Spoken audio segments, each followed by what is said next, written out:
ಗೃಹಲಕ್ಷ್ಮಿ ಯೋಜನೆ ಯೋಜನೆಗೆ ಒಂದು ತಿಂಗಳಿಗೆ 2,000 ರೂಪಾಯಿಗಳನ್ನ ಪ್ರತಿ ತಿಂಗಳು ಮನೆ ಯಜಮಾನಿಗೆ ಕೊಡ್ತಾ ಇದೀವೋ ಇಲ್ಲ? ಯಾರ್ಯಾರು ತಗೋತಾ ಇದ್ರಿ ಕೈ ಎತ್ತಿ ನೋಡ. ಗೃಹ ಜ್ಯೋತಿ ಯೋಜನೆ 200 ಯೂನಿಟ್ ವರೆಗೆ ಫ್ರೀಯಾಗಿ ಕರೆಂಟ್ ಯಾರು ಕೂಡ ಕರೆಂಟ್ ಬಿಲ್ ಅನ್ನ ಕಟ್ಟಬೇಕಾಗಿಲ್ಲ. ನೀವು ಯಾರು ಕರೆಂಟ್ ಬಿಲ್ ಕಟ್ತಾ ಇದ್ದೀರಾ? ಮತ್ತೆ ಯಾರು ಮಾಡಿದ್ದು ಇದನ್ನ? ನಮ್ಮ ಸರ್ಕಾರ,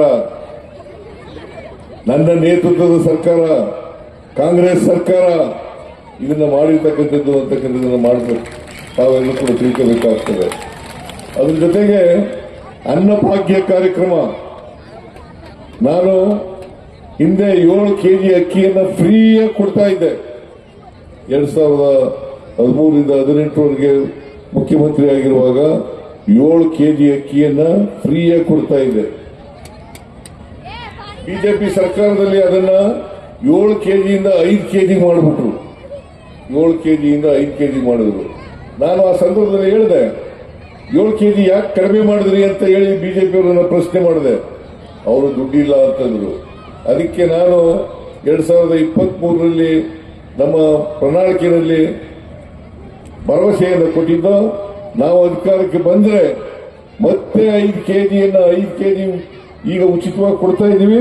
ಅದ್ರ ಜೊತೆಗೆ ಇನ್ನೂ 5 kg ಅಕ್ಕಿಯನ್ನು ಕೊಡ್ತೇವೆ ಅಂತಕ್ಕಂಥ ಮಾತುಗಳನ್ನ ಹೇಳಿದ್ದೆ. ಆದರೆ ಕೇಂದ್ರದ ಸರ್ಕಾರ ಅಕ್ಕಿಯನ್ನು ಕೊಡಲಿಲ್ಲ, ಬಿಜೆಪಿ ಸರ್ಕಾರ ಅಕ್ಕಿಯನ್ನು ಕೊಡಲಿಲ್ಲ. ಅಕ್ಕಿ ಕೊಡದೇ ಇದ್ದರಿಂದ ನಾವು 5 kgಗೆ ತೆಗೆತಕ್ಕಂಥ ದುಡ್ಡನ್ನ ಕೊಟ್ಟು, ನಿಮ್ಮ ಅಕೌಂಟ್ಗೆ ದುಡ್ಡು ಬಂದಿದೆಯಲ್ಲ,